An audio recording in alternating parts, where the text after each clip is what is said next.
Hey there, folks. Welcome to our cozy nook of tales and adventures. Today, like every episode, we're unlocking the doors of imagination to explore new worlds, meet fascinating characters, and experience unique emotions. I promise to take you on an unforgettable journey through the power of words. So get comfy, grab your favorite drink, snuggle into that perfect spot, and get ready to lose yourself in a new story. Leave the outside world behind for a while and dive with me into the depths of storytelling. If you enjoy our content and want to support the channel, consider hitting the subscribe button and giving the video a thumbs up. Now, without further ado, let's dive into today's story. The ancient stones beneath Hogsmeade had kept their secrets for 1,000 years, buried in darkness deeper than memory. Until that fateful winter morning when the ground shuddered and split, revealing catacomb passages never meant to be found again. Wizards and witches gathered around the fissure, their breath forming silver clouds in the frigid air, as ministry officials cordoned off the area with shimmering barriers of protective magic. Professor Serena Silverheart stood at the edge of the crowd, her emerald cloak billowing in the Highland wind. The young Defense Against the Dark Arts teacher had come down from Hogwarts at the first rumors of the discovery, drawn by an inexplicable urgency she couldn't name. When the excavation team emerged from the depths, levitating a stone chest encrusted with centuries of mineral deposits, the blood in her veins turned to ice. Emblazoned on the chest's lid was a symbol she knew intimately, a serpentine dragon coiled around a chalice, its tail forming an infinity loop. The same symbol that had haunted her dreams since childhood, burning behind her eyelids on countless nights when she awoke screaming, sheets soaked with sweat. "It can't be," she whispered, pushing forward despite the ministry officials' protests. The Chalice of Dragons. The name rippled through the crowd like wind through autumn leaves. A legend, a fairy tale mothers told their children, the magical cup crafted by the founders themselves, capable of binding dragons to the will of its possessor, a weapon so powerful it had been hidden away, its location obscured by the most complex Fidelius charm ever cast, its last secret keeper said to have died without passing on the knowledge. Yet here it was, unearthed by mere chance when ancient preservation spells had finally weakened enough for the earth to reclaim its due.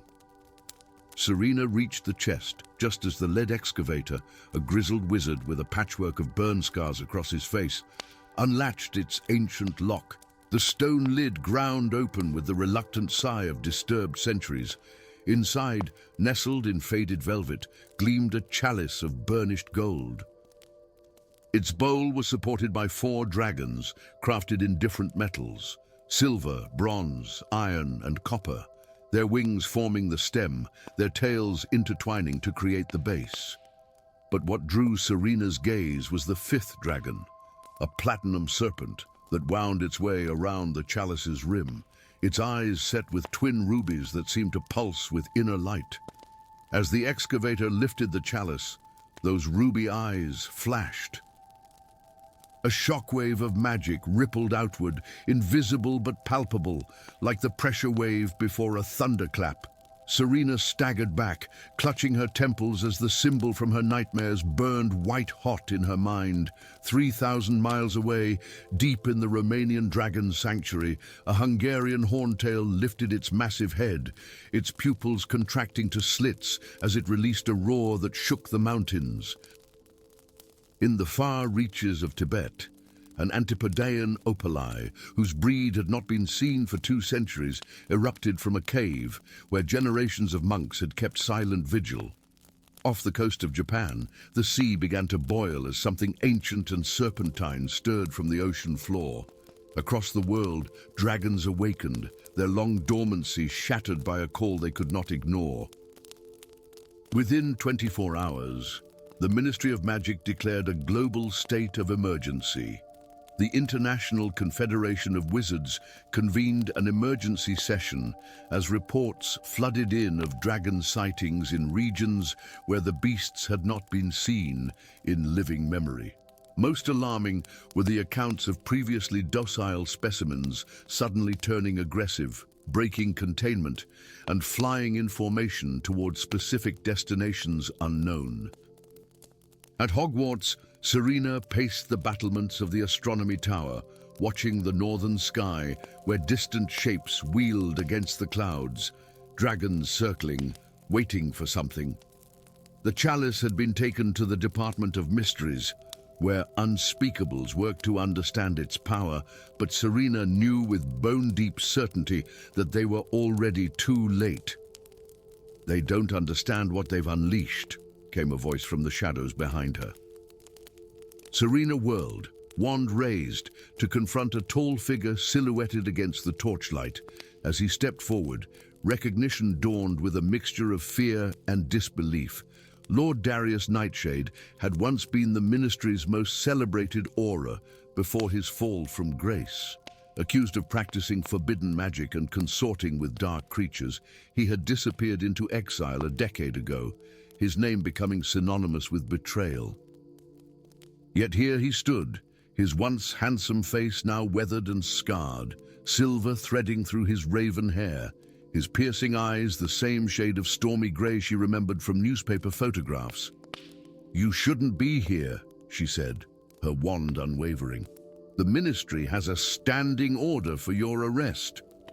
"The Ministry," he replied with a bitter smile, "is the reason we stand on the precipice of catastrophe." He moved closer, ignoring her wand. "You feel it, don't you? The connection to the Chalice, the dreams, the symbol burned into your very soul." Serena's wand hand trembled. "How could you know about my dreams?"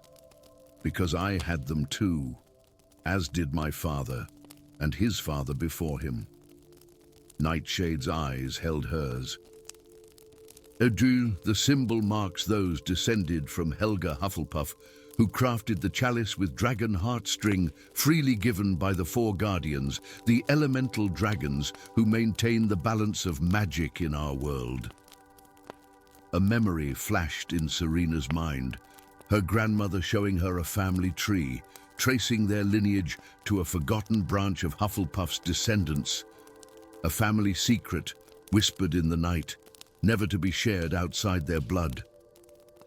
The Chalice wasn't meant to control dragons," Nightshade continued, "but to communicate with them, to maintain harmony between our kinds.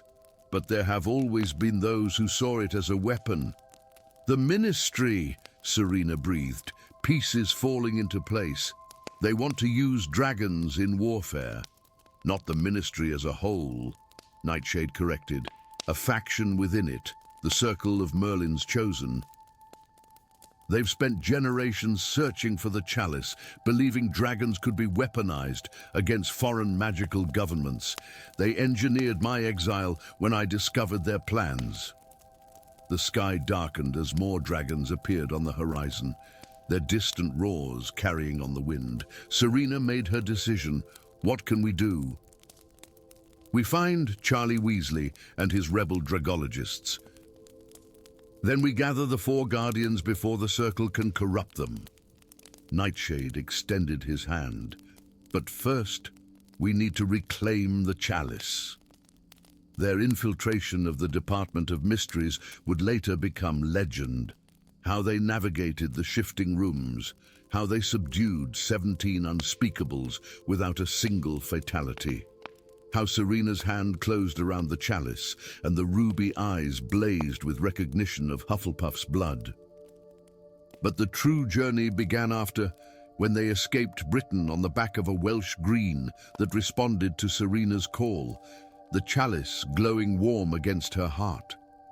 They found Charlie Weasley in a hidden camp in the Carpathian Mountains, his network of dragon defenders already mobilizing against the unnatural migration patterns. The Four Guardians," Charlie explained, his weather-beaten face grim in the firelight. Maintain the balance of magical energy across the earth. Fire in the volcanoes of Indonesia, water in the Mariana Trench, earth in the crystal caves beneath the Andes, air in the eye of the eternal storm above Tibet. If the circle controls even one, the consequences would be catastrophic. What followed was a race across the globe, a desperate quest to reach each guardian before the circle's agents. In Indonesia, they battled through caverns of liquid fire to find Ignitia, the fire guardian, a crimson behemoth with scales like molten metal. Beneath the Pacific, they rode the great sea serpents to the underwater palace of Aquarion, the water guardian who could shift between dragon and leviathan forms.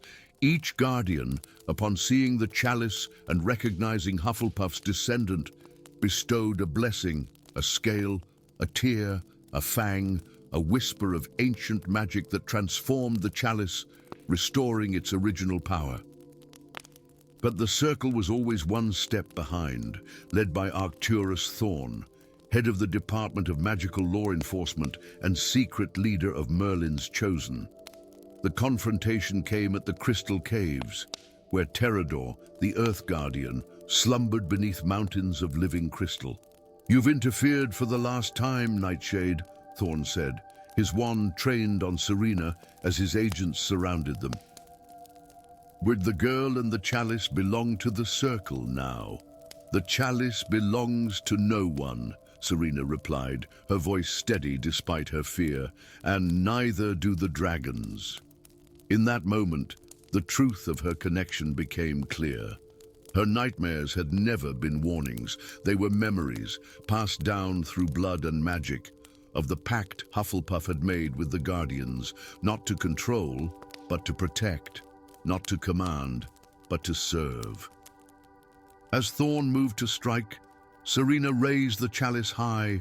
The combined blessings of three guardians surged through the ancient gold, and her voice rang out with the power of her ancestry. "I am daughter of Hufflepuff's line, guardian of the pact. I call upon the ancient bonds of friendship between wizard and dragon. Be free of all compulsion, all control. Choose your own path." The chalice blazed with golden light that spread outward in a wave, washing over dragons near and far. The compulsion that had drawn them from their territories shattered, replaced by the freedom of choice. Some turned immediately, winging back to their distant homes. Others, sensing the threat posed by the circle, converged on the crystal caves in a tempest of scales and fire. In the chaos that followed, Thorn's forces scattered, and the man himself fell victim to his own arrogance, attempting to command a Swedish short snout that responded by encasing him in flames so hot it left nothing but ash. Afterward, as dragonkind returned to equilibrium across the world, Serena stood with Nightshade and Charlie on a Tibetan peak, watching Etheria, the air guardian, a creature of such ghostly transparency it seemed made of the very sky, soar in circles around the eternal storm. "What happens now?" Charlie asked, his ginger hair whipping in the high-altitude winds.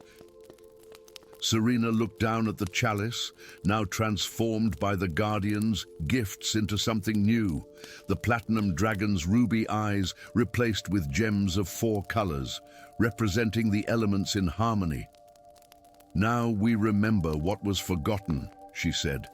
"That magic isn't about power over others, but balance with all things." She turned to Nightshade, seeing not the fallen aura of legend, but a man who had sacrificed everything to protect that balance. "And we rebuild the ancient pact as guardians rather than masters." As if in answer, Etheria descended in a spiral of wind and light, landing before them with wings that spanned the horizon. The great dragon lowered its pearlescent head in acknowledgement of the new beginning, a covenant renewed between species who would walk separate paths but share one world bound by respect rather than control. In the years that followed, The story of the Chalice of Dragons would be told in new ways, no longer a tale of power to be seized, but of harmony to be maintained. And when children at Hogwarts asked about the symbol of the serpentine dragon coiled around a chalice that adorned the new stained glass window in the Great Hall, they would learn of Professor Silverheart, Lord Nightshade, and their journey to remember what had almost been lost, that the greatest magic comes not from domination, but from understanding. Story 2. Blood-red moonlight spilled through the stained glass windows of the astronomy tower, casting crimson shadows across the body of Archibald Silverthorn. The ancient wizard lay sprawled on the cold stone floor, his midnight robes billowing around him like pools of darkness, a silver mask clutched in his lifeless hand. Above him, the constellations shimmered on the enchanted ceiling, Orion's belt particularly bright, as if pointing an accusing finger at the scene below. Professor Luna Potter stood frozen in the doorway, her wand illuminating the grisly tableau. The silvery spectral wisps of recent magic still hung in the air, powerful, ancient magic that made the hairs on her arms stand on end. Not the work of a student, certainly. This was old magic, forbidden magic. "The Tribunal will come for whoever did this," she whispered to the empty room, her words carrying more weight than she knew. By dawn, they had already arrived. Cloaked figures moved through Hogwarts with an authority that superseded even the headmistress, their faces obscured by silver masks identical to the one found in Silverthorn's hand. The Tribunal of Shadows, a name spoken only in whispers among the oldest magical families, had emerged from secrecy to claim justice for their fallen leader. Luna watched from the greenhouse where she had been gathering moonseed for her third year's lesson on magical creature antidotes. Her mother had told her stories of the Tribunal, an ancient order that had existed since before the Ministry itself, judging crimes deemed beyond ordinary magical law. They operated in darkness, answerable to no one but themselves, their judgments swift and final.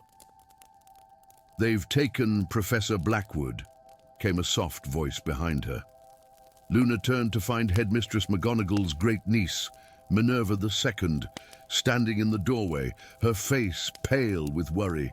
"Orion, on what grounds?" Luna demanded, already moving toward the castle, her robes billowing behind her like silver wings. "They claim they found his magical signature at the scene.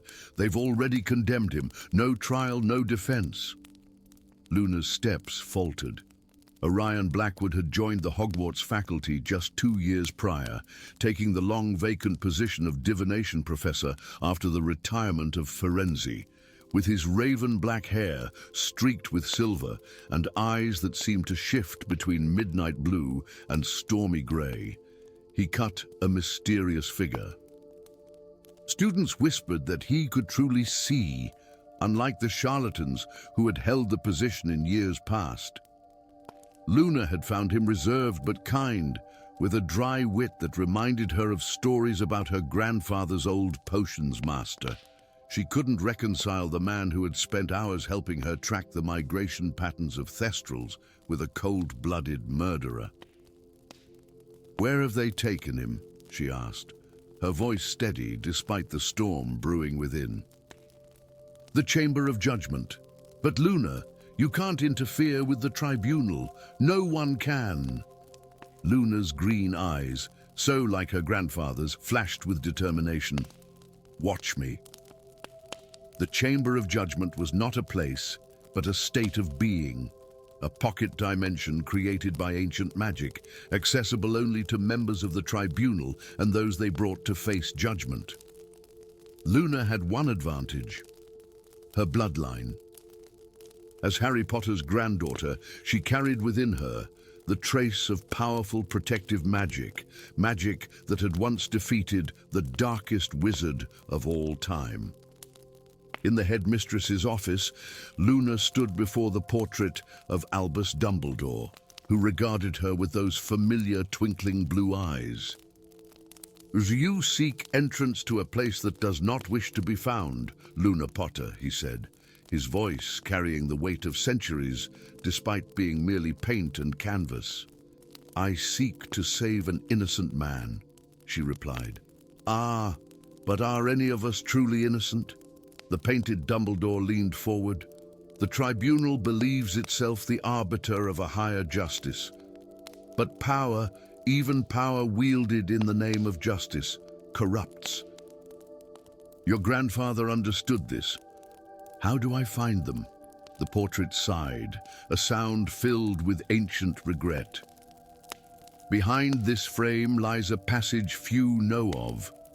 It was created when the castle was built, a way for the headmaster to observe the Tribunal, should they ever overstep. Follow it, but be warned. What you discover may challenge everything you believe about the world your grandfather fought to create." The passage twisted through the very stones of Hogwarts, descending deep beneath the lake. Luna moved swiftly, her wand casting shadows that seemed to whisper secrets in ancient tongues. At last, she emerged into a vast circular chamber hewn from black stone. 12 figures in silver masks sat in a semicircle on high-backed thrones. Before them, bound by magical chains that glowed with eerie blue light, knelt Orion Blackwood. "You have no right to be here, daughter of Potter," intoned a voice from behind one of the masks.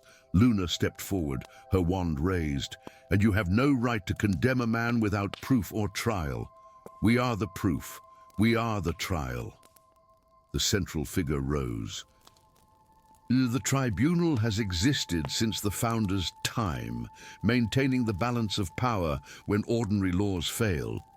Archibald Silverthorn was our supreme judge for 3 centuries. His murder will not go unpunished." "But Orion didn't kill him," Luna insisted, moving closer to her colleague. "His magical signature was found at the scene, dark magic not practiced in centuries." Luna's eyes met Orion's, and in that moment, something passed between them, understanding, perhaps, or recognition of a deeper truth. "Tell her, Blackwood," commanded the Tribunal leader. "Tell her who you really are." Orion's shoulders straightened despite his bonds. "I am an agent of the Tribunal," he admitted, his voice low but clear. "A sent to infiltrate Hogwarts when we suspected corruption within our own ranks. Silverthorn was my contact. I didn't kill him. I was trying to save him." Murmurs rippled through the masked judges. "Lies," hissed the leader. "You were discovered practicing the forbidden ritual of soul siphoning, the very ritual that has been draining magical creatures in the Forbidden Forest for months." Luna's mind raced. The dying unicorns, the weakened centaurs, the vanishing thestrals. She had attributed it to a mysterious illness. But this, it wasn't him, she said firmly. "The magical signature you found, it was planted. A complex mimicry charm could replicate another wizard's magical trace." "And how would you know this, Professor Potter?" The question hung in the air, heavy with suspicion. Luna raised her chin. "Because I've been tracking the real culprit for months without knowing it. The pattern of magical depletion in the forest creatures forms a ritual circle, with Hogwarts at its center." From her robes, she withdrew a map marked with the locations of affected creatures. The pattern was unmistakable, a pentagram with the castle at its heart. "Someone is channeling the ancient magic of the forest, the lake, and Hogwarts itself," Orion said, his eyes widening with realization. "They're preparing for something bigger than Silverthorn's murder." The Tribunal leader stepped down from the dais, approaching the map.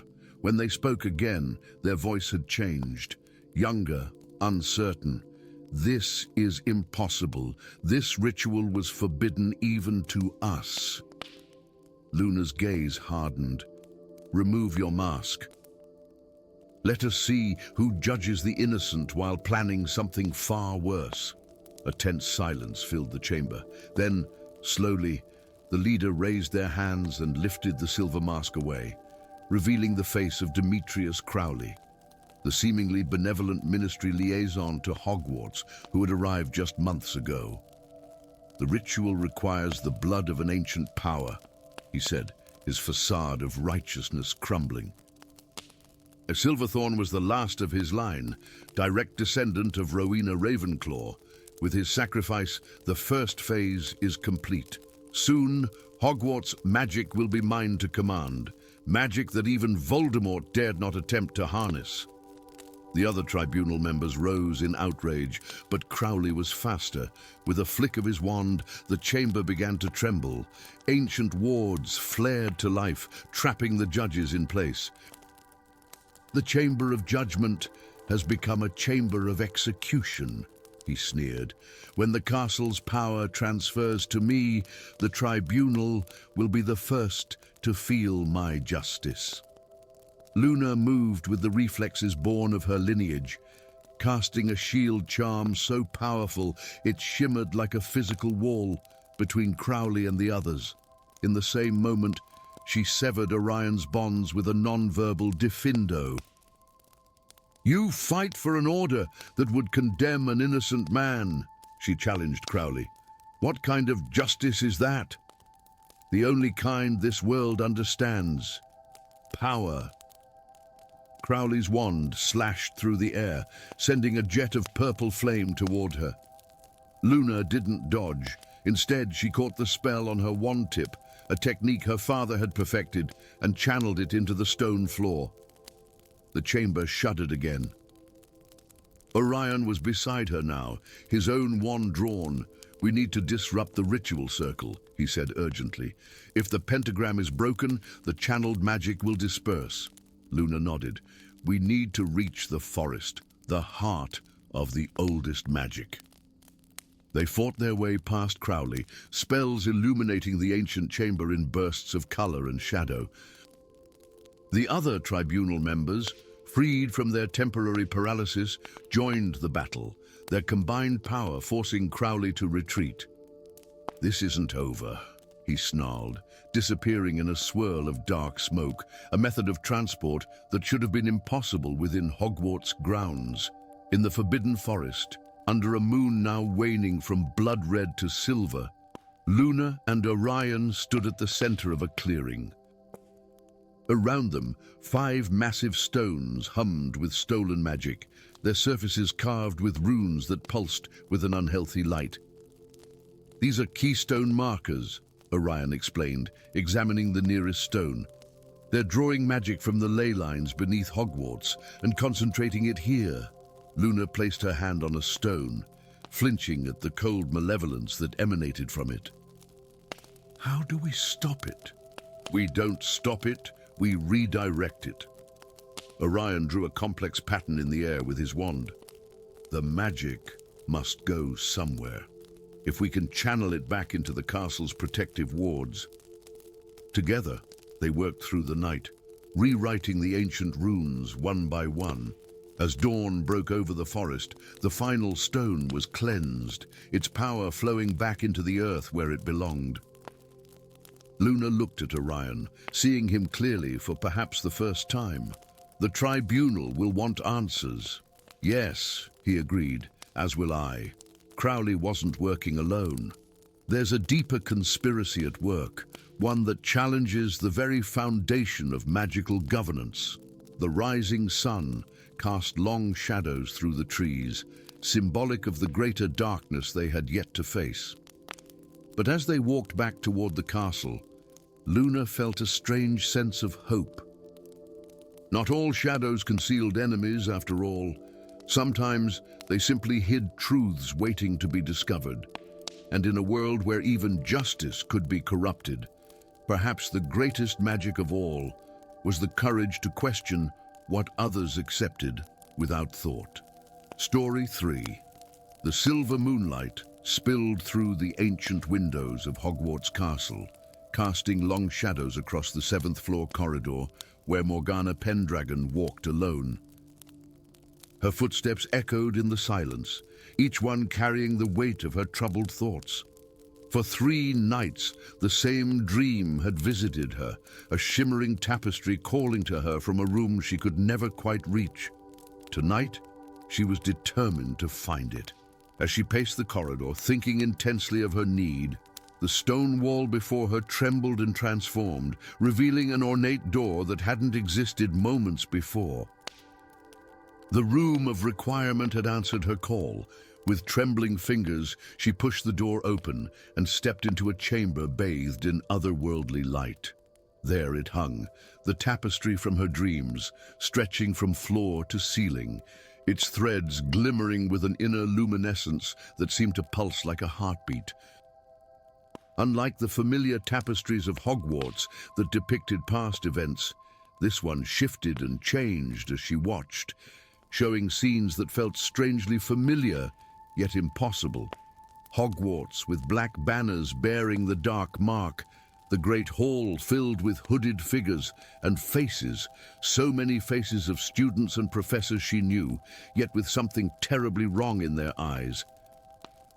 And it shows not what was, but what might be, Morgana whispered to herself, her voice barely audible in the vast chamber. As she reached out, her fingertips brushed against the silken threads, and the world around her shuddered. The next morning, whispers spread through the great hall. Eliza Bones, a first-year Hufflepuff known for her infectious laughter, now sat stone-faced at breakfast, her eyes cold and calculating. When Professor Longbottom, grandson of the legendary Neville and current head of Gryffindor, approached her with concern, she looked through him as if he were a ghost. "Something's happening," Morgana confided to her journal later that day. "They look the same, but they're not. It's as if someone has replaced them with shadows of themselves."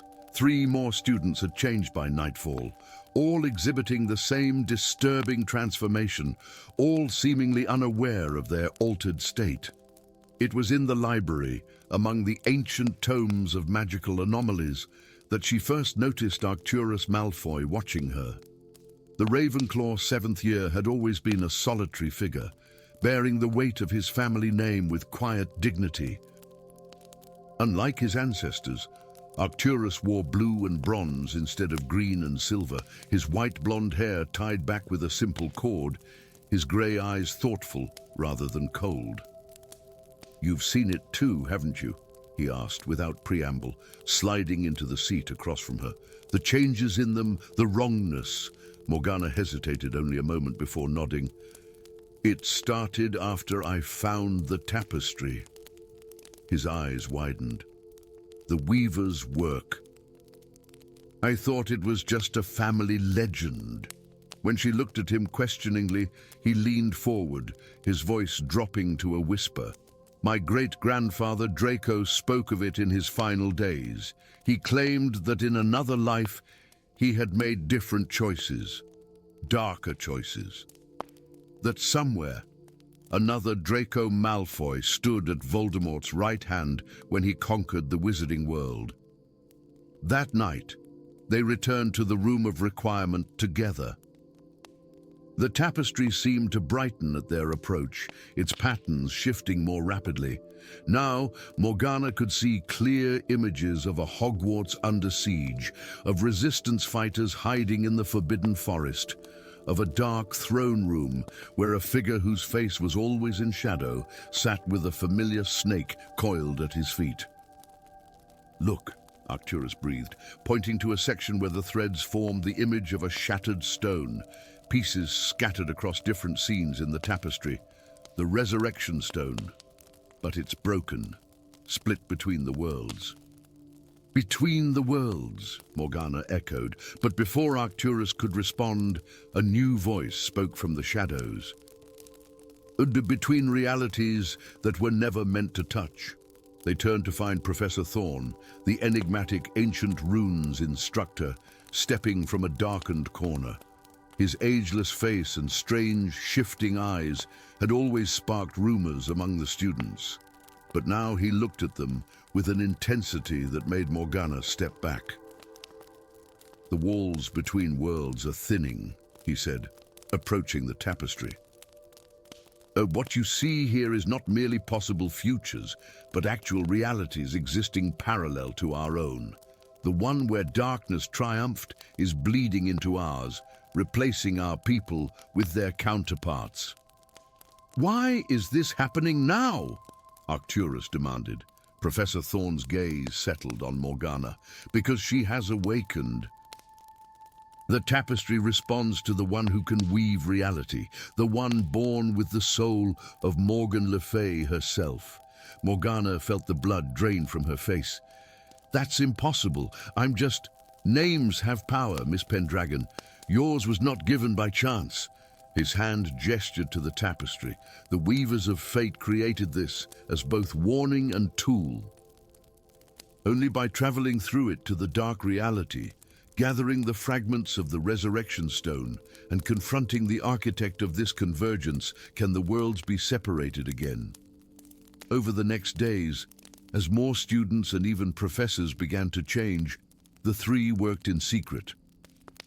Professor Thorn, who finally revealed himself as a time traveler sent back to prevent the collapse of realities, taught Morgana how to read the tapestry's patterns and use them as doorways between worlds. "The threads respond to your will," he explained, as Morgana practiced focusing her magic through a silver needle he had given her. "You must learn to see the connections, the places where realities touch." On the seventh night, as a blood-red moon rose over the castle, they made their final preparations. Half of Hogwarts had now been replaced by their darker counterparts, and the very air seemed to crackle with wrongness. "Once we cross through," Professor Thorn warned, "we will be hunted. In that world, the resistance is led by the children and grandchildren of those who originally stood against Voldemort. We must find them before the Dark Lord's forces find us." Morgana took a deep breath, then pressed her enchanted needle into the tapestry at a point where the threads formed the image of the Forbidden Forest. The fabric parted like water, revealing a swirling portal of silvery light. With Arcturus at her side, she stepped through. The forest that greeted them was the same one they knew, yet fundamentally wrong. The trees were twisted and sickly, the air heavy with decay. In the distance, Hogwarts Castle stood against the night sky, but its proud towers were broken, and the dark mark glowed sickly green above it. They had barely taken a dozen steps when wands lit the darkness around them. A dozen figures emerged from hiding, led by a woman whose fierce green eyes and the lightning scar on her cheek marked her as unmistakably a Potter. "State your purpose," she demanded, her wand unwavering. "We've come from another reality," Morgana explained, "one where Voldemort fell, but is now being overwritten by yours." The woman's eyes narrowed. "Prove it." It was Arcturus who stepped forward. "And in my world, my great-grandfather Draco Malfoy turned from the Dark Lord in the final battle. Harry Potter saved his life in the Room of Requirement. The Malfoys walked away from Voldemort before the end." A flicker of something, pain perhaps, or wonder, crossed the woman's face. "My father told me that story, a dream he had of another life." She lowered her wand slightly. "I'm Lily Potter. And if what you're saying is true, we don't have much time." What followed was a desperate race through a nightmare version of the world they knew. With Lily's resistance fighters, they traversed the dark landscape, seeking the fragments of the stone. They found one buried in the ruins of Godric's Hollow, another hidden in the depths of a corrupted Department of Mysteries, and a third guarded by the twisted shade of Minerva McGonagall, whose broken mind had been rebuilt with dark magic after she refused to bow to the new regime. Each fragment revealed more of the truth, that this reality was never meant to exist permanently. It was a branch a possibility that should have faded, but had instead been artificially sustained by someone who had learned to manipulate the fabric of reality itself. In the heart of the fallen ministry, they finally confronted him, a figure cloaked in shadows that seemed to drink the light. When he spoke, his voice resonated with the power of many voices speaking as one. "The Weaver returns," he said, and though his face remained hidden, Morgana could feel his smile. "The last piece of the game arrives." "Who are you?" she demanded, the 3 fragments of the stone burning in her pocket. "I am the Unraveler, the counter to your creation. Where you weave, I tear," the shadows rippled. "These realities are but threads in a greater tapestry. Why should one timeline rule supreme? Why not let them all exist together, blended into something new?" "Because it's destroying both worlds," Arcturus said. "People are being overwritten, replaced." "A necessary transformation," the Unraveler replied, "and soon to be complete." It was then that Morgana understood. The fragments in her pocket, the needle in her hand, the tapestry that had called to her, all pieces of a larger pattern. With sudden clarity, she knew what she had to do. As the Unraveler launched his attack, shadows lashing out like whips, Morgana drew the fragments of the stone. They rose from her palm, circling one another, drawn together by an ancient magic awakening in her blood.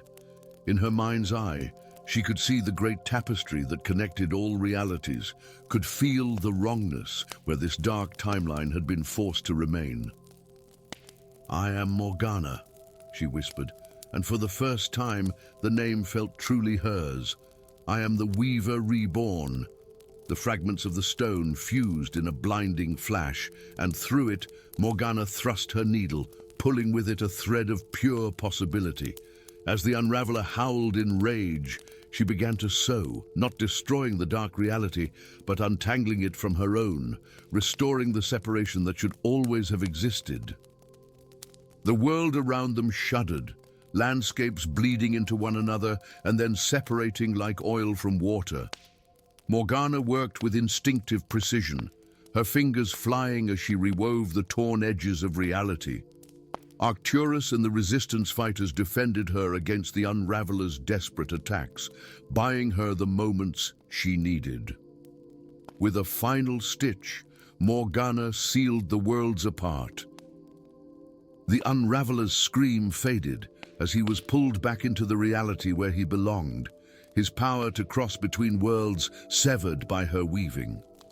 As the dark Hogwarts dissolved around them, Lily Potter grasped Morgana's hand. "Will we cease to exist?" she asked, fear and hope mingling in her voice.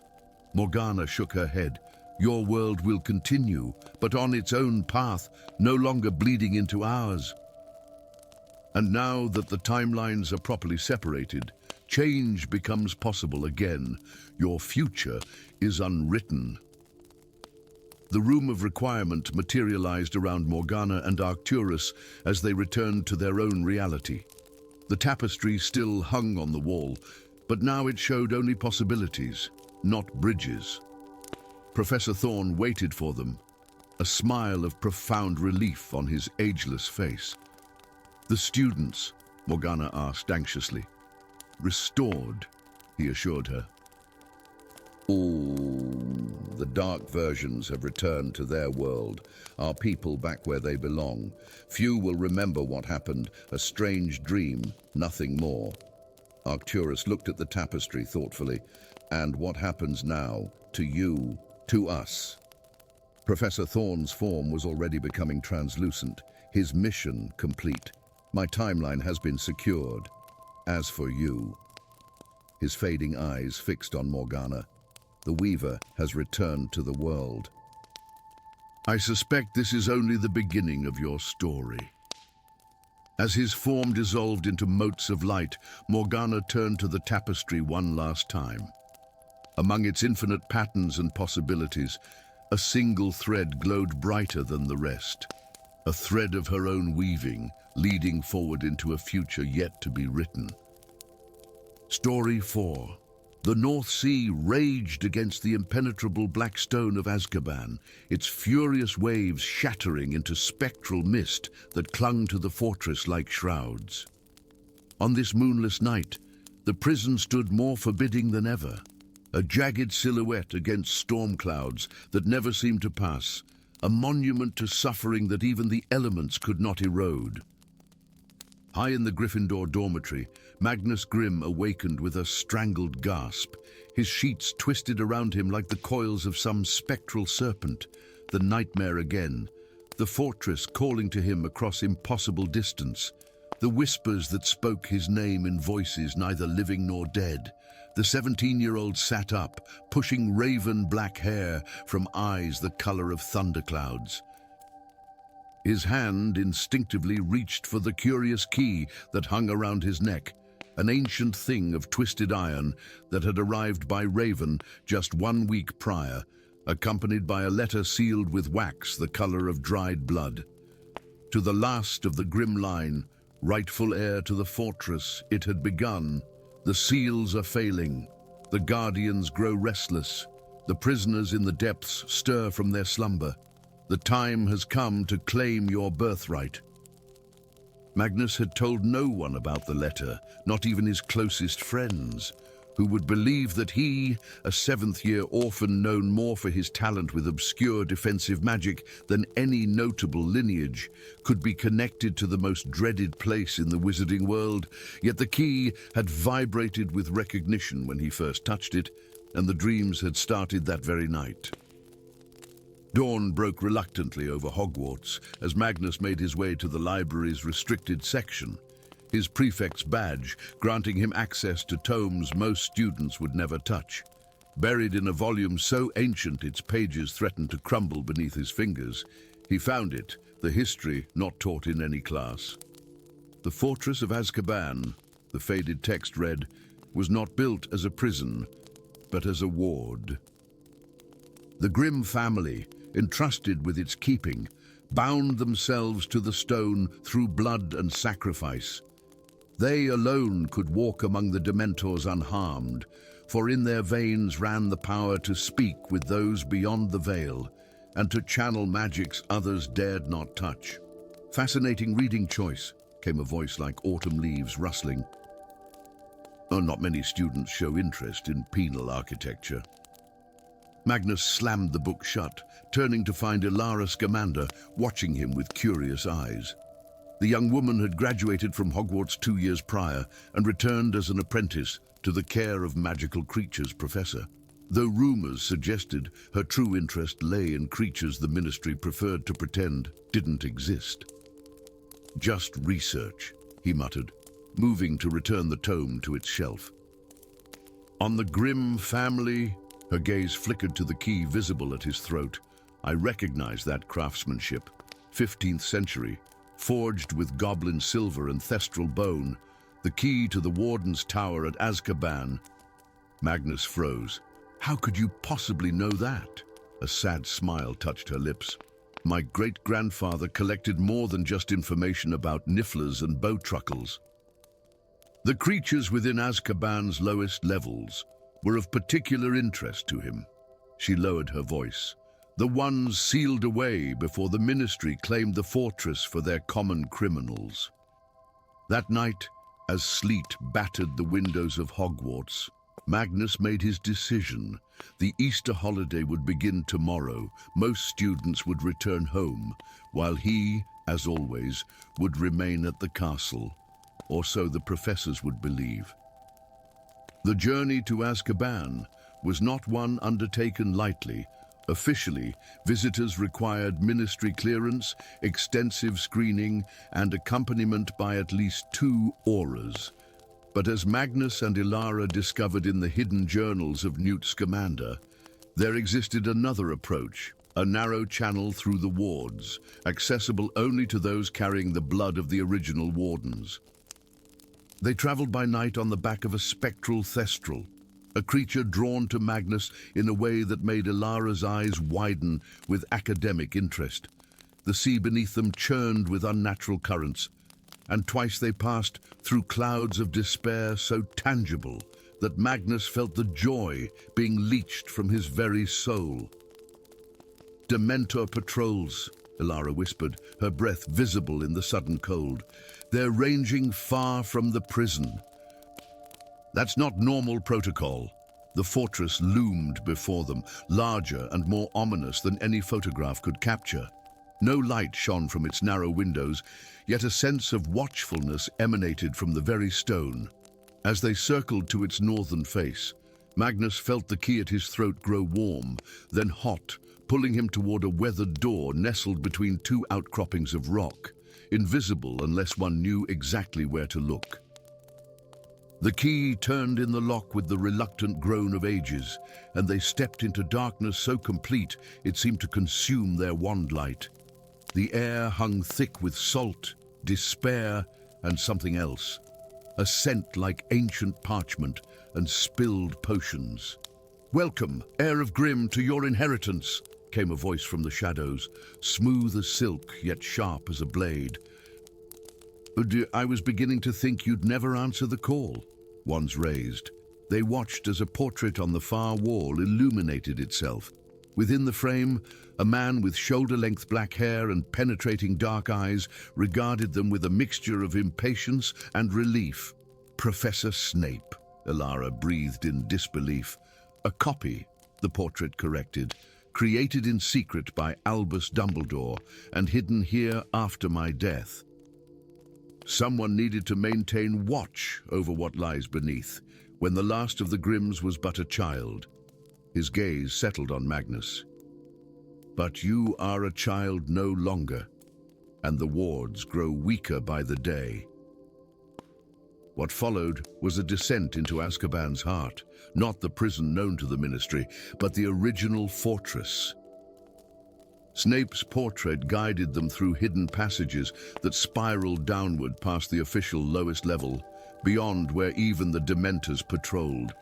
The walls here were inscribed with runes that glowed with sickly light, and the stone itself seemed to pulse like a dying heartbeat.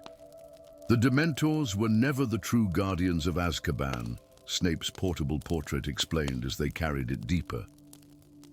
"They were merely the first line of defense, drawn to this place by what lay trapped in its foundations, feeding on the despair it emanates, yet also containing it through their very nature." Magnus felt a strange resonance within him growing stronger with each step downward.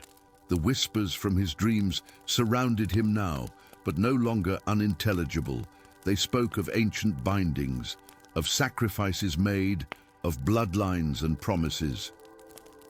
At the bottom of the final staircase lay a circular chamber with 13 doors, each sealed with chains of silver that glowed with eldritch light. At the center stood a plinth of black marble, upon which rested a basin similar to a pensive, filled not with silvery memory fluid, but with what appeared to be liquid shadow. "The Nexus," Snape said gravely, "through which the wardens communed with those beyond and maintained the seals." Magnus approached as if in a trance, drawn by an instinct older than conscious thought. His reflection in the dark liquid shifted, becoming first his own face aged decades, then a procession of stern-faced men and women with his same storm-grey eyes stretching back through centuries. "Your ancestors," Elara whispered. "The wardens of Aszkaban." When Magnus touched the surface of the shadow liquid, the chamber transformed. The walls became transparent, revealing what lay behind each door, cells containing not humans, but entities that defied description. Creatures of shadow and bone, of mist and memory, of forms that shifted between states of matter and dimensions of reality. "The 13," Snape intoned. "Beings from beyond the veil, captured during the Founders' era, when the barriers between worlds grew thin, too powerful to destroy, too dangerous to release." One cell in particular drew Magnus's attention. Unlike the others, its occupant appeared human, a man with the same raven hair as Magnus, but with eyes of burning amber that held centuries of patient hatred. When their gazes met, the man smiled, revealing teeth too sharp to be natural. "Ah, nephew," the prisoner said, his voice somehow carrying through the barriers. "How good of you to finally visit your dear Uncle Morrigan." "Impossible," Magnus breathed. "All my family is dead. Your human family, perhaps." The prisoner's smile widened. "But I am of the line before the line, the original Grimm, who made the pact with wizards to contain my brethren in exchange for certain privileges. Half-mortal children who would inherit the power to walk between worlds." The realization struck Magnus like a physical blow.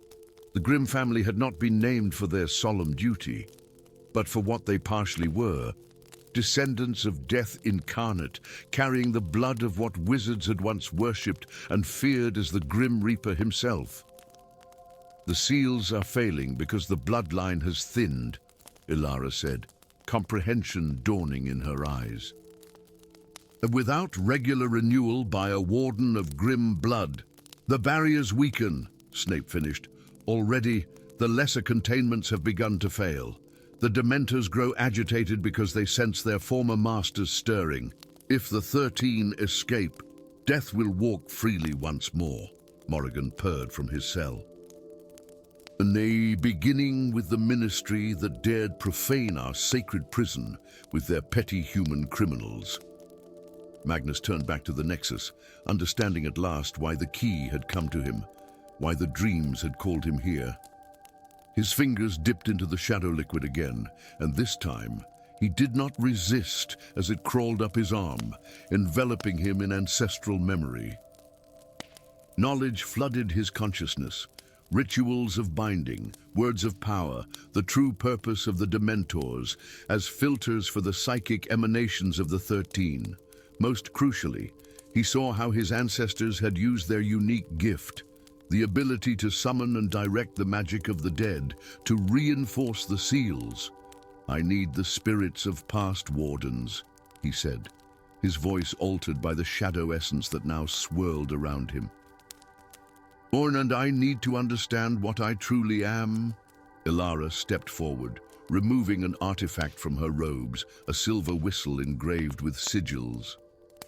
"My great-grandfather's final invention, he called it the Echo Summons. It was designed to temporarily call forth those who have passed beyond the veil, not as ghosts, but as magical echoes." As she blew the whistle, a sound beyond hearing rippled through the chamber. The air between the doors shimmered, and translucent figures materialized. Stern men and women in the robes of different eras, all bearing the storm-grey eyes of the grim line.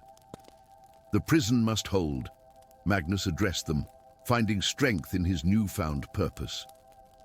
"Teach me what I must know." What transpired next would later be recorded in Ilara's journal as the restoration of the 13 seals, a ritual lasting 3 days and nights, during which Magnus Grimm fully awakened his birthright. The spirits of his ancestors guided his hands in reforging the ancient bindings, teaching him to draw forth and weave the magic of the dead into new wards, stronger than the originals. Morrigan raged in his cell as the new seals took hold, his promises of power and freedom falling on deaf ears. Magnus had seen in the Nexus what release of the 13 would truly mean.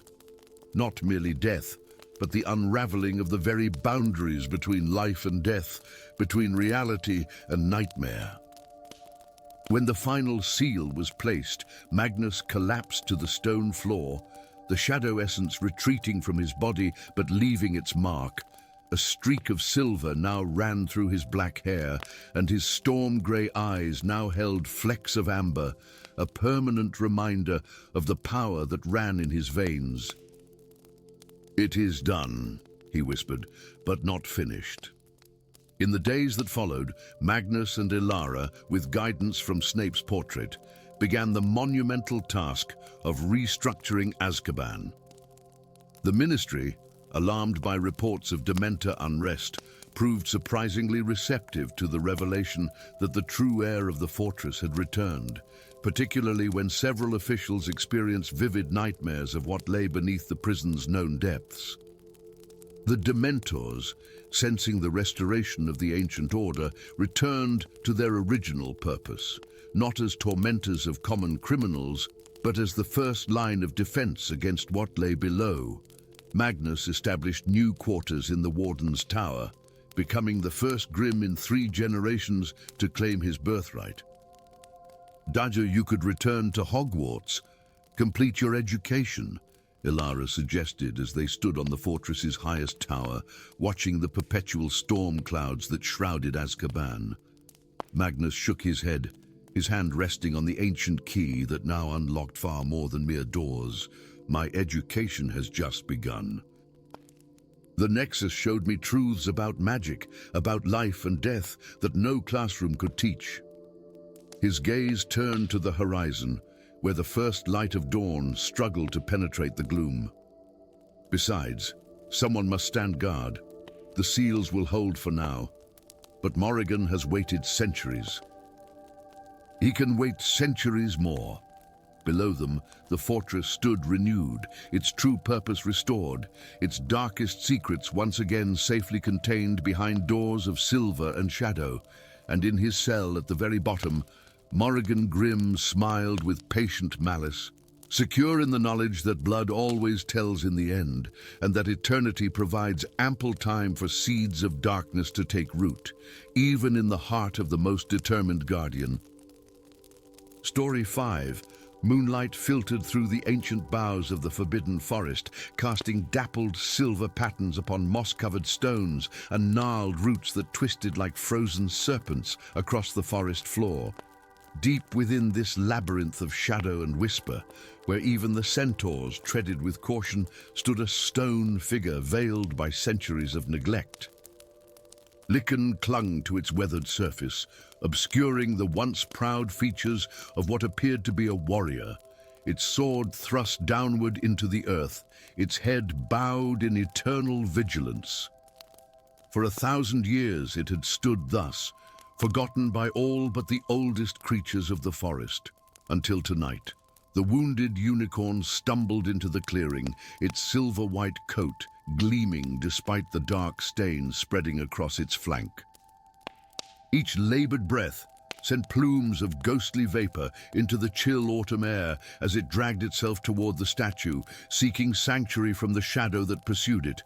With a final, trembling effort, the majestic creature collapsed at the stone feet of the sentinel, its pearlescent blood pooling upon the ancient runes carved into the base.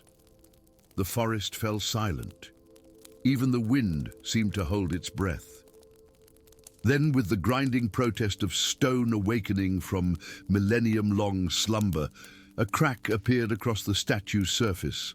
Dust and fragments of lichen fell away as the fissure spread, revealing a warm, amber glow emanating from within. The unicorn raised its noble head one last time as the stone warrior's eyes flickered open, twin orbs of molten gold that surveyed the dying creature with solemn recognition. "Blood of the pure, freely given," intoned a voice like distant thunder, "awakens the guardian once more." In the Slytherin dormitories beneath the Black Lake, Cassandra Blackthorne bolted upright in her 4-poster bed, a scream dying in her throat. The vision that had gripped her sleep still burned behind her eyes, stone cracking, golden light, and a voice that seemed to call her name across impossible distance. Her heart hammered against her ribs as she pressed trembling fingers to her temples, where a familiar pain bloomed. "Another nightmare. Blackthorne," came a sneering voice from the neighboring bed. "Do share with the class. Was it the one where you're actually important?" Muffled laughter rippled through the darkness of the 7th-year girls' dormitory. Cassandra said nothing, accustomed to the mockery that followed her episodes, as the professors diplomatically called them. Instead, she slipped from her bed and padded silently to the window, where the waters of the lake pressed against the enchanted glass, black as ink in the pre-dawn hours. 5 generations of Blackthorns had walked the halls of Hogwarts with the burden of sight, a gift that manifested not in the theatrical pronouncements of prophecy that so impressed divination classes, but in brutal, fragmented visions that came without warning and left migraines in their wake. Her great-grandmother had driven herself to madness, trying to interpret the chaotic glimpses of possible futures. Cassandra had learned early to keep her visions to herself, earning a reputation as either a liar or a lunatic. But this vision felt different, clearer, more urgent, as if it were not a mere possibility, but a summons. By breakfast, whispers spread through the great hall like wildfire. A third-year Hufflepuff had discovered the body of a unicorn at the forest's edge. More disturbing were the massive, inhuman footprints leading from the corpse deeper into the woods, prints that Professor Hagrid II, grandson of the legendary gamekeeper, could not identify. "I'm telling you, they weren't there yesterday," insisted Ada Patil to anyone who would listen. "And they're getting closer to the castle every night." Cassandra picked at her porridge, the throbbing in her temples intensifying as fragments of her vision resurfaced. Golden eyes, ancient stone, a name repeated like a litany, Warden.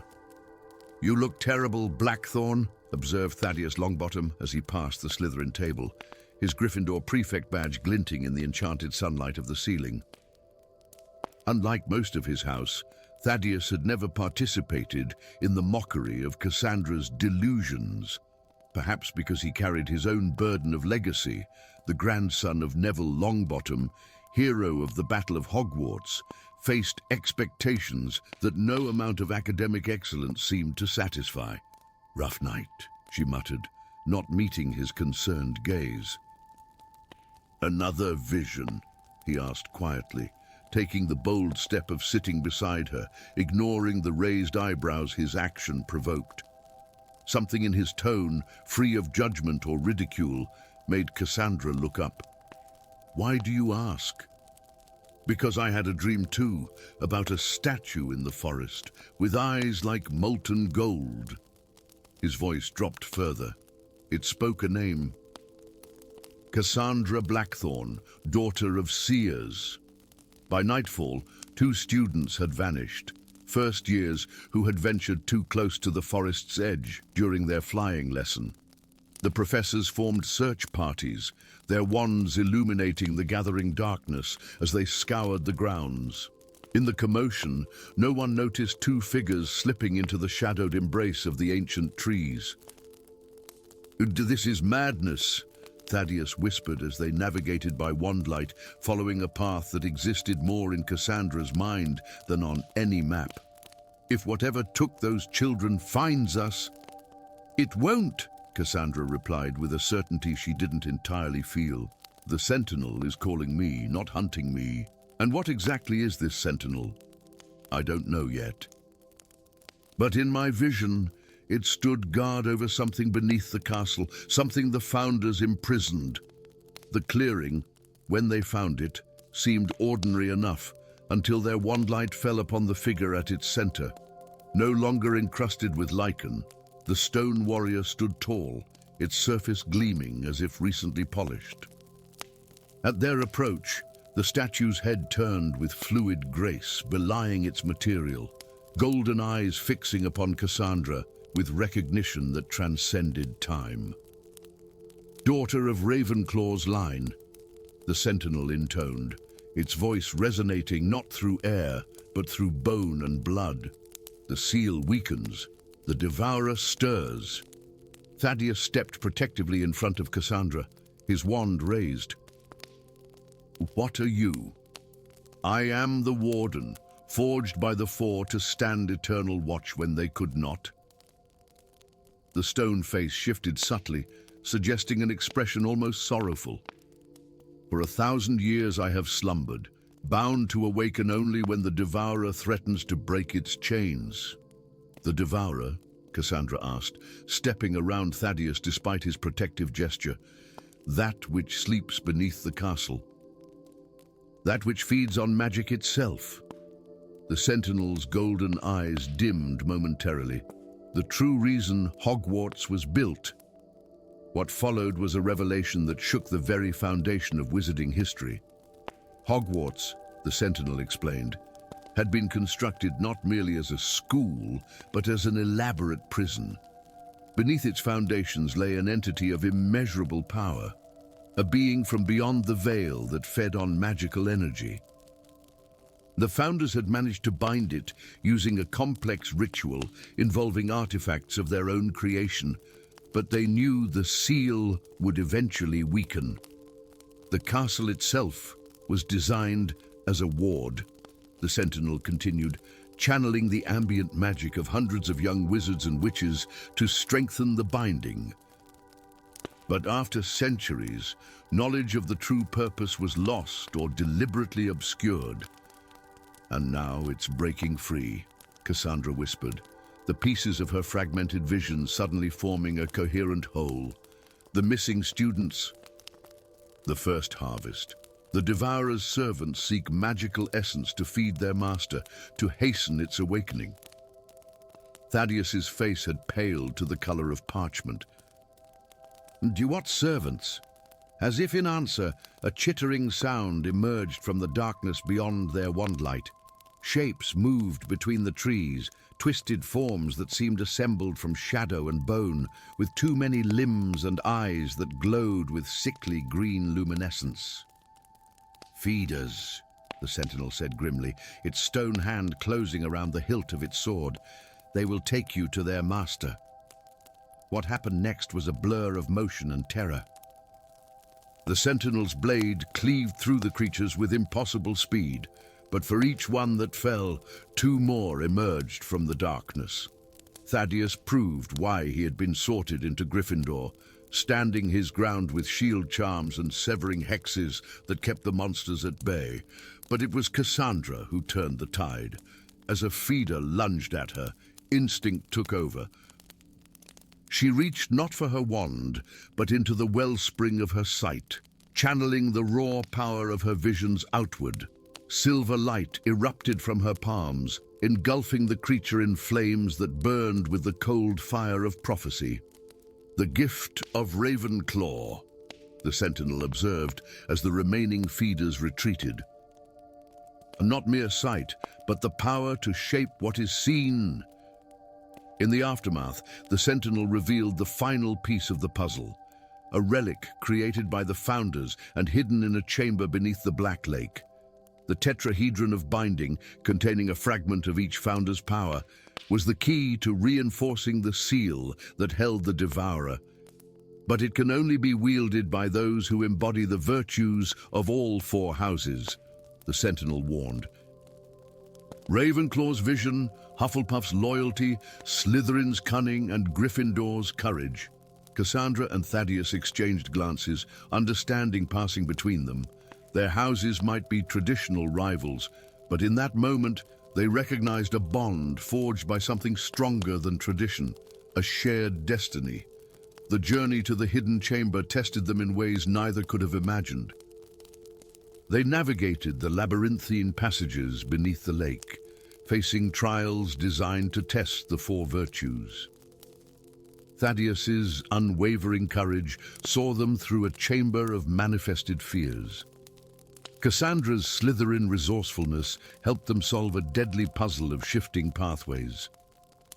But it was together, Cassandra's visions guiding Thaddeus's decisive action, that they finally reached the innermost sanctum, where the tetrahedron floated in a column of light at the chamber's center. As Cassandra reached for the relic, a vision slammed into her with the force of a physical blow. She saw Hogwarts crumbling, the sky torn open by tendrils of eldritch energy as the Devourer emerged, a vast, incomprehensible mass of writhing darkness that consumed everything in its path. But she also saw a possible salvation, herself and Thaddeus, standing with the sentinel at the heart of the castle, the tetrahedron blazing between them as they rewove the broken seal. "We need to hurry," she gasped as the vision released her. It's already beginning. They emerged from the lake to find Hogwarts under siege. Feeders swarmed the grounds, professors and older students forming a desperate defensive line as the creatures sought to break through to the castle. The very stones of Hogwarts trembled, mortar cracking as something pushed from below. With the sentinel leading the way, Cassandra and Thaddeus fought through to the heart of the castle, the hidden chamber directly beneath the Great Hall, where the 4 house tables converged. There, the floor had split open, revealing a pulsing void from which emerged tendrils of oily darkness. "With the seal," the sentinel intoned, "place the tetrahedron upon the breach." As Thaddeus held back the encroaching shadows with shield charms that grew progressively weaker, Cassandra approached the void. The tetrahedron hummed in her hands, resonating with the magic of the castle itself. "Not alone," Thaddeus called, his face streaked with sweat and grime. "Together, remember?" He was right. The relic was meant for 4 virtues united. As his hand closed over hers, the tetrahedron blazed with multicolored light, red, green, blue, and yellow, intertwining in a perfect harmony that flowed into the breach. The sentinel stepped forward, placing its stone hands upon their shoulders. "I add my strength to yours, as I did for the founders before you." Power surged through the connection, drawn from every stone of Hogwarts, from every spell cast within its walls over 1,000 years.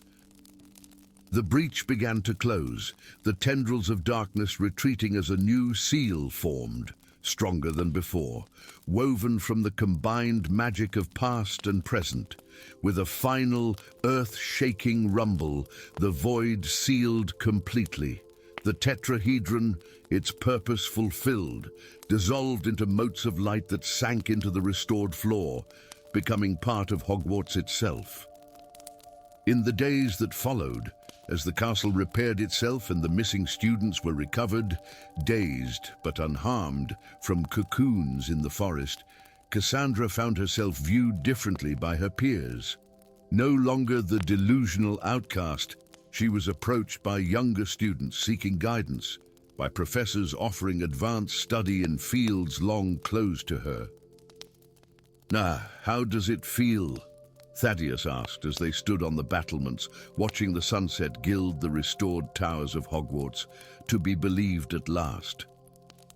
Cassandra considered the question, her gaze drawn to the edge of the forbidden forest, where the sentinel had resumed its vigil, visible now to all who knew to look. "Strange," she admitted, "but right, somehow. As if I've finally found my place in a story much older than myself." Below them, students from all 4 houses mingled in the courtyard, the traditional boundaries between them seeming less rigid than before. Perhaps that too was part of the legacy of the founders, not division, but strength found in unity when facing the darkness. "The Devourer is still there," Thaddeus said quietly. "Or just waiting." "Yes," Cassandra agreed, her sight momentarily showing her glimpses of challenges yet to come, "but so are we."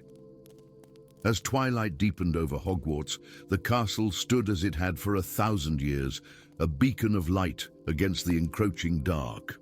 But now, 2 young guardians watched over it with new understanding, ready to face whatever emerged from the shadows. For some secrets were meant to be discovered, some burdens meant to be shared, and some destinies could only be fulfilled together. Story 6. Ancient stone yielded reluctantly to modern magic as torchlight danced across newly revealed runes. Deep beneath Hogwarts Castle, where the foundations merged with bedrock older than memory, Eleanora Prince traced her slender fingers over markings no living eyes had seen for centuries. The archaeological expedition had ventured further into the catacombs than any before them, guided by fragmentary maps from Rowena Ravenclaw's personal journals. Tempus divisum, anima conjunctum, Eleanora whispered, her breath crystallizing in the chamber's preternatural chill. The words thrummed with power, seeming to hang in the air like mist. Time divided, souls conjoined. Behind her, Professor McGonagall's successor as headmistress, Artemisia Blackwood, held her illuminated wand higher. Careful, unspeakable prince. The Department of Mysteries sent you to observe, not interact. But Eleanora could not resist the pull of the ancient arch that dominated the circular chamber.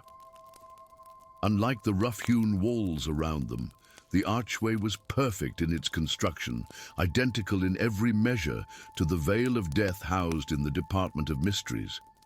Yet this one bore inscriptions, the other lacked. "It's calling to me," Eleanora murmured, her fingers hovering centimeters from the stone. The warning died on Headmistress Blackwood's lips as Eleanora's fingertips brushed the central rune, a spiraling sigil that seemed to absorb rather than reflect the wandlight. Throughout the castle above, hundreds of students at their evening meal felt a shudder pass through stone walls as ancient as magic itself. Silverware rattled against plates. Candles floating in the great hall flickered in unison. And then came the silence. Nearly headless Nick, who had been drifting between Gryffindor students with a melancholy tale of his 532nd Death Day celebration, simply vanished.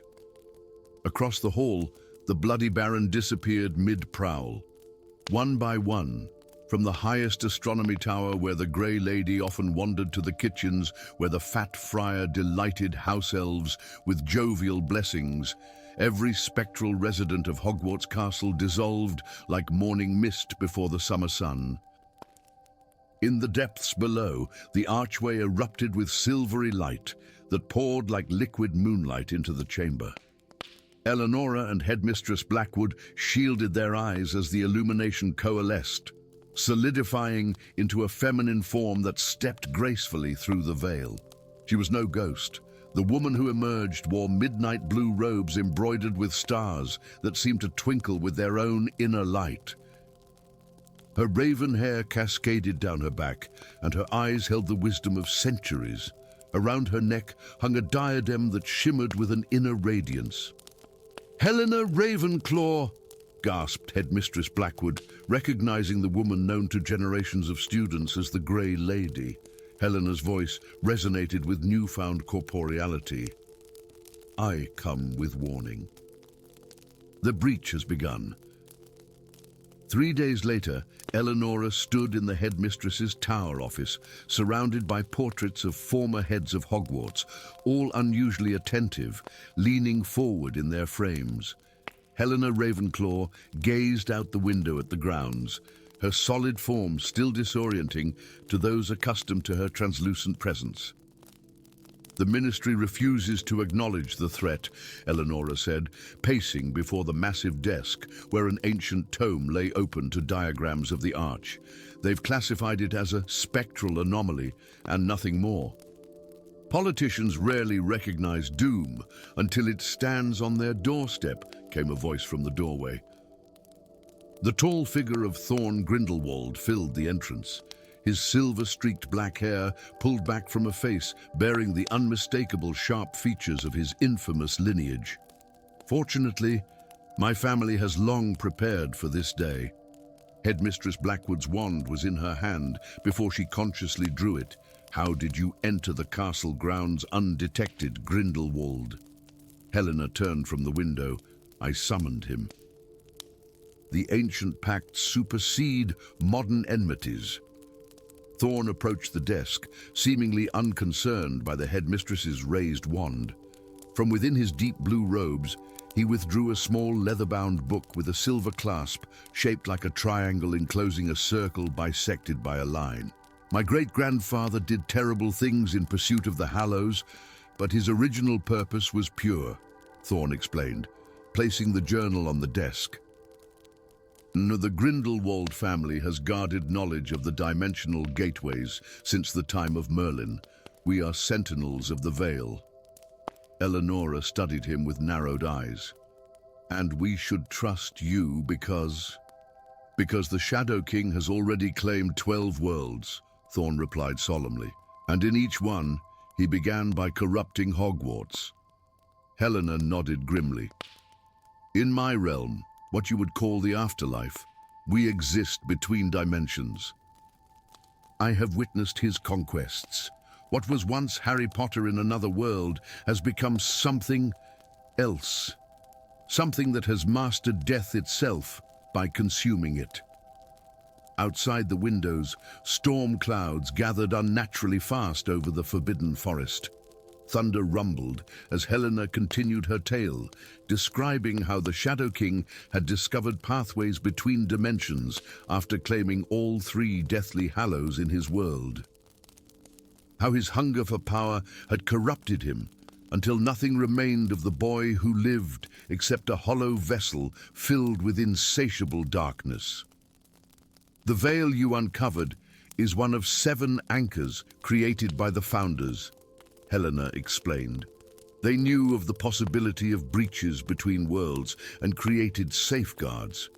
When I was murdered, her voice faltered momentarily, my blood sealed the enchantment, binding the ghosts of Hogwarts as guardians. Now that seal is broken. Lightning flashed, illuminating the grounds where centaurs had emerged from the forbidden forest, boughs ready as they formed a perimeter around the castle. Near Hagrid's old hut, a delegation of goblins conferred with Professor Longbottom, the current deputy headmaster. The creatures remember the old alliances, Thorn observed. Yes, but it won't be enough. Eleonora felt a strange tingling in her left palm, the same hand that had touched the runes. Looking down, she saw silvery lines etching themselves into her skin, forming the same spiral pattern from the arch. The mark of the unspeakable truth, Helena whispered, taking Eleonora's hand. The prince bloodline was never what you believed. Your ancestors were not just potion makers, they were keepers of the veil. Before Eleonora could process this revelation, a blinding flash of lightning struck the center of the lake. The water heaved upward in a perfect column before crashing down to reveal a tear in the very fabric of reality, a vertical slit of absolute darkness that slowly widened like a pupil dilating in the night. It begins, said Thorn. The battle for Hogwarts unfolded across 7 days and 7 nights. From the gash above the lake poured shadow beings that moved like smoke, yet struck with the force of iron, the corrupted souls of wizards and witches who had fallen to the Shadow King in other dimensions. On the 3rd day, as Eleonora fought alongside centaurs on the western battlements, the castle itself awakened. Stone gargoyles that had perched motionless for centuries took flight, breathing arcane fire upon the shadow forces. Suits of armor marched from their alcoves in perfect formation, wielding weapons of silver that could disperse the shadow beings temporarily. The castle defends its own, gasped a wounded centaur chieftain as Eleonora tended his injuries. By the 5th day, they had discovered that the shadows could be permanently banished by combining the light from Eleonora's now glowing runic hand with Thorn's ancient defensive spells. Knowledge passed down through generations of Grindelwalds as atonement for their ancestors' dark ambitions. On the 7th day, as hope began to falter and the defensive lines thinned, Helena Ravenclaw gathered the defenders in the Great Hall. The Shadow King himself approaches, she announced. He will manifest at the highest point of the castle, the Astronomy Tower, where the boundary between dimensions grows thinnest at midnight. Eleonora looked at Thorn, whose normally impassive face showed the first traces of fear. How do we fight what was once Harry Potter, the greatest wizard of his age, corrupted by infinite power? Helena placed her hands on both their shoulders, with truth. The Shadow King's power comes from deception, convincing himself that absolute power is necessary to protect those he loves. But there is one truth he cannot face. As midnight approached, Eleonora, Thorn, and Helena ascended the astronomy tower. The spiral staircase seemed endless, each step heavier than the last, as reality itself bent around them. At the summit, the stars above had vanished, replaced by a swirling maelstrom of darkness. From this vortex descended a figure both familiar and terrifyingly alien. He bore Harry Potter's features, but his eyes were endless voids. The legendary lightning scar had spread like dark veins across his face. In one hand, he held an elder wand grown black with corruption. On the other, a resurrection stone that pulsed with stolen life, and around his shoulders, a cloak that seemed to devour light itself. "Another world to cleanse," the Shadow King spoke, his voice an echo chamber of countless souls. "Another Hogwarts to remake in my image." Eleonora stepped forward, her runic hand blazing with silver fire. "We know who you were, Harry Potter. We know what you lost." The Shadow King's laugh froze the air around them. "I lost nothing. I gained everything." It was Helena who moved next, approaching without fear. "Then why do you still weep for them in your dreams? For Ron, for Hermione, for Ginny, for the children you never had?" Something flickered in the void-like eyes, a momentary glimpse of green. "Show him," Helena commanded Eleonora. Understanding instantly, Eleonora raised her glowing hand and projected her memories, not of this world's Harry Potter, but of what came after. Children boarding the Hogwarts Express for the first time. James, Albus, Lily. The world at peace, the life that had been denied to the being before them. "A trick!" hissed the Shadow King, but his voice wavered. Thorn stepped forward then, opening the Grindelwald journal to reveal a moving photograph. Harry and Ginny Potter on their wedding day, surrounded by friends who had survived the war. "Not a trick," said Thorn, "a truth. What you sacrificed when you chose power over love." The Shadow King howled, a sound of such anguish that the stones beneath their feet trembled. The hallows he carried began to vibrate, fighting against his grip as if awakening from a long nightmare. "It's working," whispered Helena. "The hallows respond to pure intent. They were never meant for domination." The struggle that followed bent light and shadow around the tower as the Shadow King fought against the humanity reawakening within him. Eleonora and Thorn channeled their combined magic through the runic connection, not attacking, but offering a bridge back to what had been lost. In the final moment, as the corrupted Harry looked into Eleonora's eyes, she understood the final piece, why it had to be a prince who unsealed the veil. "Your mother died to save you once," Eleonora said softly. "Lily Potter, born Lily Evans, whose best friend was Severus Prince." "My grandfather." The Shadow King's form shuddered, and for one brief moment, Harry Potter looked back at them through eyes no longer void but vividly green and filled with tears. "I'm sorry," he whispered. The hallows erupted with cleansing light, and the Shadow King dissolved, not into darkness, but into countless motes of golden light that spiraled upward into the night sky, restoring the stars one by one. As dawn broke over Hogwarts, the ghosts returned to their haunts, though Helena Ravenclaw remained corporeal, a gift or consequence of her time between worlds. The veil beneath the castle sealed itself once more, the runes going dormant. Yet on Eleonora's palm, the spiral mark remained, a reminder that some boundaries must be guarded, some stories remembered, and some veils left undisturbed. For now,